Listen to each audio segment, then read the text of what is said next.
We have just passed the midpoint of Lent. That's why you see me with the rose vestments today. Hopefully it hasn't felt longer than that. So far this Lent, we've been learning more about prayer and being able to recognize God in the midst of everything that goes on, both around us and also inside of us in reaction to those things every day. And today's gospel gives a really good image of this kind of discernment, figuring out how God's working in our lives, going from blindness to sight. And often we can be like the blind man. We fail to see how God is working each day.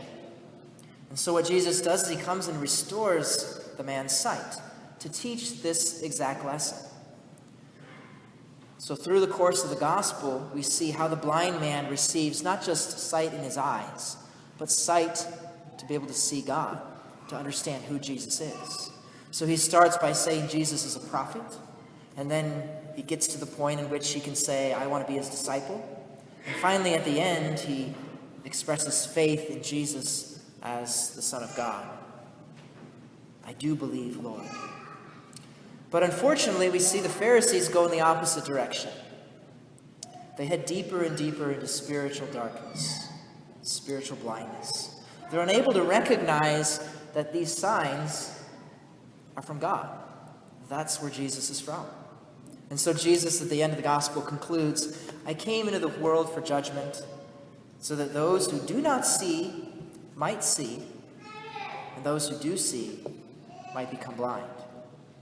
So those who think they have it all put together, that they've got everything figured out on their own, they're really blind. And those who know how much they need God for everything, those are the ones who come to see how God works. So that's really what we've been trying to do through this course of Lent, using St. Ignatius' rules of discernment of spirits to learn better how to see the ways in which God's working. Be able to understand, whether thoughts and emotions and desires inside of us are coming just from ourselves, or they're coming from God, or if they're coming through the deceptions of the evil one. We learned so far that God will give us spiritual consolations, things to strengthen us, to keep us on the path following him, whereas our enemy, the evil one, will try to bring sadness and disquiet, to get us to make changes to sabotage us in following God. So after explaining those kinds of desolations that the evil one will try to work within us, Ignatius goes on to explain other tactics that our enemy has. Because if you think about it, when soldiers go into battle, that's one of the things they need to know, is what tactics are the enemy going to use so that we can be prepared.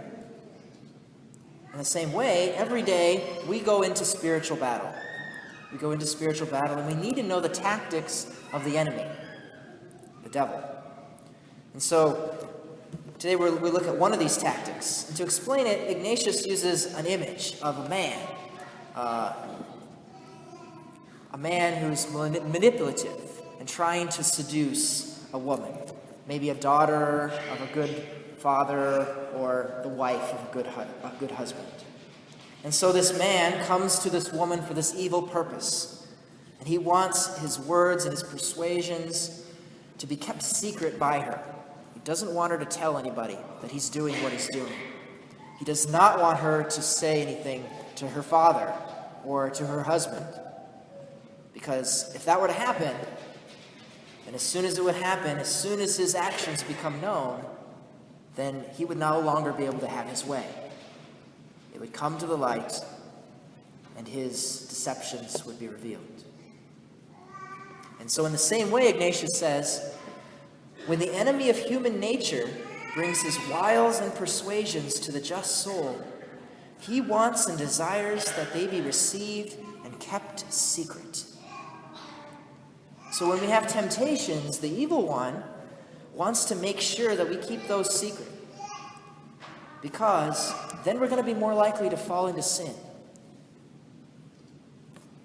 If we're going through struggles, if we have troubling thoughts come into our mind, our enemy he wants to make sure we keep them hidden, to keep them to ourselves, so that he can keep us in misery and lead us away from God. So, if our enemy's tactic is to make sure that the things that are going on in our minds stay just inside of us, we don't get any kind of assistance, how do we resist that? How do we counter that attack? And the second reading actually explains what we should do. It says, take no part in the fruitless works of darkness, rather expose them. Everything exposed by the light becomes visible, for everything that becomes visible is light. So the enemy, when we have temptations and these thoughts coming into our mind, he wants to make sure we keep them secret and don't say anything about it. But revealing them to a good confessor or to another spiritual person who knows the lies of the enemies, that will hinder the enemy's tactics. It will stop him. If we expose the temptations and the confusions that we have to the light, then the enemy will cease to have any power over us. And so one of the most important ways that we do this, that we foil the enemy's plans by stopping those things from being secret, is by bringing what's going on to the confessional. In the sacrament of reconciliation, that's what we do. We expose the darkness to the light of Christ. And that's why it's so important. It's so good that Jesus gave us this opportunity to actually say aloud, to confess our sins, because we need it to just come out, to stop being secret. The best, most freeing confessions really are the ones that not only list the sins that we're struggling with, but they get down to what's behind that.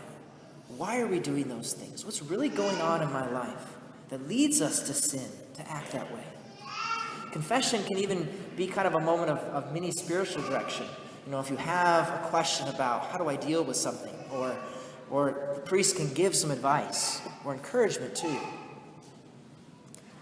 But the enemy is going to do all that he can to make sure that you never come. He does not want you here. He desperately needs you to keep all those things secret. So, thoughts like, my sin's not that bad. I don't probably need to go. I could go to our parish reconciliation service, but I got so many other things going on. I can't do everything. Why do I need to go to a priest? All I have to really do is tell God I'm sorry. I have this one sin, this one thing that happened to me so long ago, and I can't get it out of my mind, but what will Father think of me if I tell him? I'm embarrassed. And maybe I should set up an appointment to talk to Father about some of these struggles in my family or my marriage, but I don't want to bother him. Priests are so busy anyway. If we come to the office to talk to Father about our marriage struggles, what if other people see us? What are they going to think? Well, these are all part of the lies and the wiles of the evil one to make sure we keep things in secret. He dreads that moment. He dreads it, that moment that we would bring things to the light. Because if you do, that will set him back immensely. He will no longer have you trapped on your own, but you'll be given the opportunity to receive God's forgiveness and guidance ministered through his priest. So some might wonder, why I and other priests every week go back there in that little room, Wednesday evenings, Saturday afternoons, early Sunday mornings, more times during Lent. We drive miles and miles to other parishes to help out there. During the winter, it gets kind of cold back there. And often, many times, not very many people come. So is it a waste of my time? No, it is not. Because I know that every one of us are carrying burdens that we've kept hidden. We bear a weight that's worse than the weight of that man's blindness. That our enemy continually tries to convince us to keep those things to ourselves. And when God finally breaks through our fear and we have that courage to come to him, to bring our struggles to him, the priest will be there. He'll be there waiting for you. I know the tactics of the enemy because with God's grace, I have to resist them every day too, just like you. And so I sit there and I wait for you to come. And even if other tasks have to go undone, they're unimportant compared to the freedom that you can receive by exposing the darkness to the light. Following our parish mission, which begins tomorrow evening and it's Monday evening as well, we'll have our parish reconciliation service on Tuesday at 7 o'clock. I hope you'll take advantage of the opportunity to go to those talks that we'll have, and also to come to reconciliation, to get rid of whatever things that have been weighing us down, whatever things that we've kept hidden, those burdens, come to confession and expose them to the light of Christ.